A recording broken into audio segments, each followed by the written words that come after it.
Hey, what's up guys? Today I'll show you a comedy horror film, Witching and Bitching. Spoiler ahead, watch out and take care. Adam's hormone partner Eva rides a motorcycle through the forest in a cool and carefree way. She pulls up in front of a stump to meet up with two witches. Eva's granny, a gray-haired witch, is using cards for divination, and concludes that a good fortune is underway. In a Spanish city, Jose and his gaggle of accomplices show up to an event, dressed in miscellaneous fancy costumes. Jose comes as Jesus, with his body painted silver, while his partner in crime Antonio arrives as a toy soldier, resplendent in green. Along with them are SpongeBob, Minnie Mouses, Headless Man, and a few. Jose and Antonio are moving towards their targeted pawn shop slowly. As soon as Jose's son calls him from the pawn shop, Jose steps inside to start the robbery. Jose takes out a gun from his cross to fire at the glass shells, and threatens the shop assistants to fill his bag with gold rings. Antonio joins Jose in the action, and blames him for bringing his damned son. Jose only gets custody of him once a week, so it seems logical to take him along on a pawn shop holdup. In fact, the robbery is staged to pay his alimony and provide for his son. At this moment, a security guard senses something is wrong and approaches the shop for inspection. To stop the guard's intervention, SpongeBob dashes over to shoot the guard down. The tourists are thrown into chaos and evacuate in all directions. The policemen who are patrolling the street come at once and kill SpongeBob. Patrick Star hugs SpongeBob and cries, while the rest of the characters flee the crime scene. Distracted by various escapees, the cops do not notice the shop door, which opens quietly. At gunpoint, Jose, Antonio, and son hijack a taxicab and take the police on a chase. The taxi initially carries the driver and a noisy stout passenger, who ends up being thrown into the trunk. Driver plans to escape the horrid journey, but after hearing Jose and Antonio's fear and hatred of women, he opts in for the risk. It turns out Jose is in conflict with his ex-wife over the custody of their son. Antonio is terrified of his more horny girlfriend and unable to feed her hormone appetites. Driver is also adamant, being constantly badmouthed by a team-meeting conspiracy of his mother, sister, and wife. United by a deep sense of unease and insecurity regarding women, the crew are heading to the Spanish border. Back to the police's investigation, the arrested culprits reveal more details for the armed robbery that happened previously.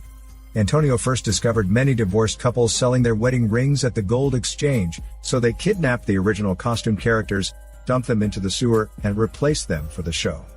With some clues found, the police notify ex-wife of the crime. She visits the police station and identifies her son from the surveillance video.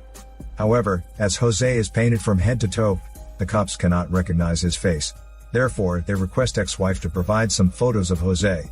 To their dismay, ex-wife does not keep any traces of Jose, even his face is ripped out of every picture.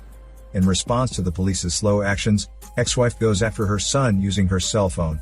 Two cops in charge of the case have to follow ex-wife in panic. After a bumpy ride, the crew come to the witch granny's restaurant. When driver goes to dump his shit, he sees her rolling a staring at him in the toilet bowl, and leaves the bathroom in terror. When asked which town they will ride into next, Granny tells them it is Zugarramurdi. Driver is more afraid now, for Zugarramurdi is an old village populated by witches. However, Granny dismisses such myths. Son alone plays around outside the restaurant, and is brought back by a grandpa. Driver notices a woman handling a broken leg in the kitchen, and cannot wait to leave the restaurant. What is funny is that the two cops tailing ex-wife also lament their lot at the hands of women. Due to all the terrible things he knows about Zugarramurdi, Driver refuses to go further. He recalls his uncomfortable experience at the restaurant, but Jose slaps him and warns him not to scare his son with ghost stories. Driver has no choice, but drives the car slowly into the fog. All of a sudden, their car crashes into the wandering granny.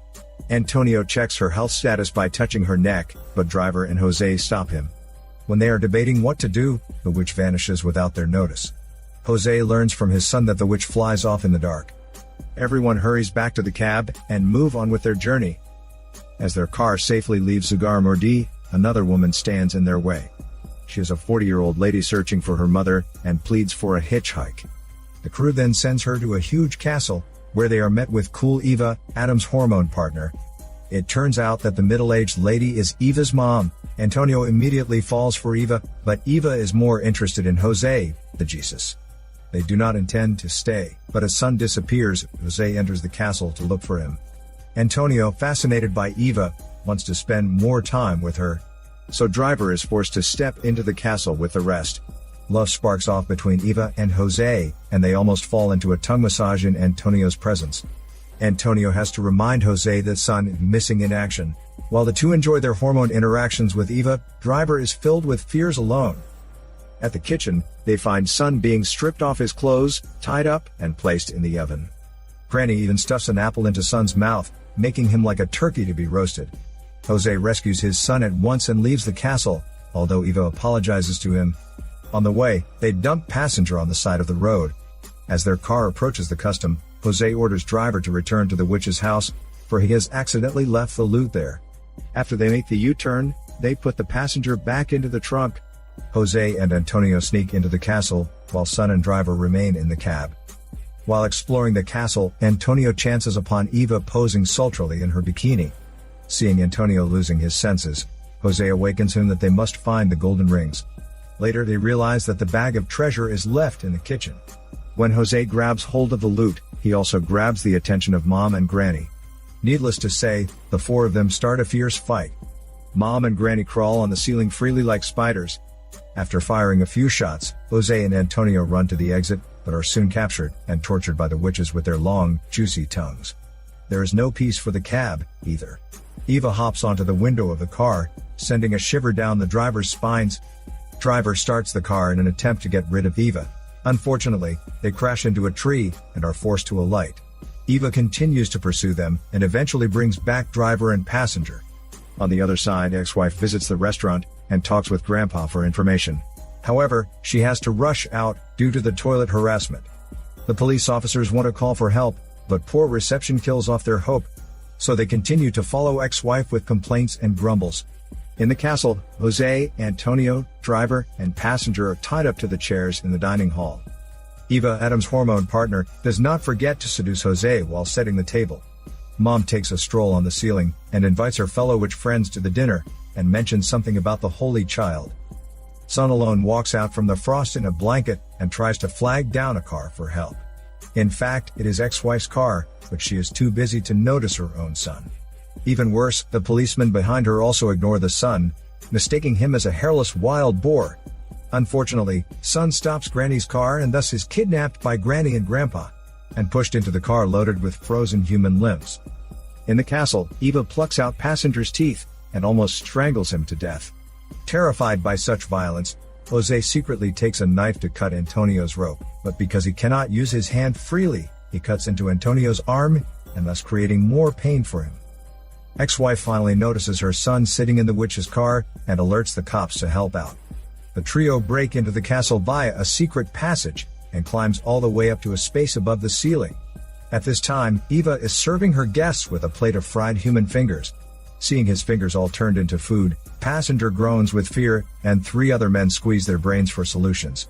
Driver advises Jose to flirt with Eva and win her over with hormones. Shortly after, Granny, Grandpa, Son, and a dozen of other witches walk into the dining hall. As the host, Mom declares the opening of her dinner party. Addressing the witches, she criticizes existing religions and condemns man for being useless creatures. They are looking forward to the Holy Child to be born through the Holy Virgin and overthrow the men's world by the Holy Child. Previous rituals have all failed, and this will be the 32nd ritual they are holding. But Mom is confident in the upcoming ceremony, because the child has come with a full bag of wedding rings, the source of power which they need. Now the two officers and ex-wife have reached the ceiling above the dining hall. However, the ceiling is too weak to hold their weight, so they end up falling onto the dining table. In the chaos, Jose, Antonio, and Driver rip off the rope and fight their way out against many witches. The dinner is then turned into a fierce fight. Unlucky ex-wife is captured by the witches and forced to consume some tainted toad juice and Passenger's smelly ear. By doing so, they successfully turn ex-wife into a witch. Meanwhile, Eva rescues Jose, but she is disappointed with the frigidity of his manner. Jose confesses his love to the horny Eva, but she is not pleased, and she even slaps Jose so hard that he almost falls over the railing. To calm her down, Jose suddenly gives Eva a passionate tongue massage. After the massage, however, Eva is filled so full with hormones that she cannot release a tantrum anymore. So she rolls on the ground as hard as she could. Jose then seizes the opportunity to flee the scene and makes his way into the underground chamber. In the meantime, Antonio and Driver are painstakingly finding their way out. Little do they know that hordes of witches are waiting for them ahead. In the underground chamber, Jose runs into Eva's brother, who has been imprisoned by Mom for a few decades.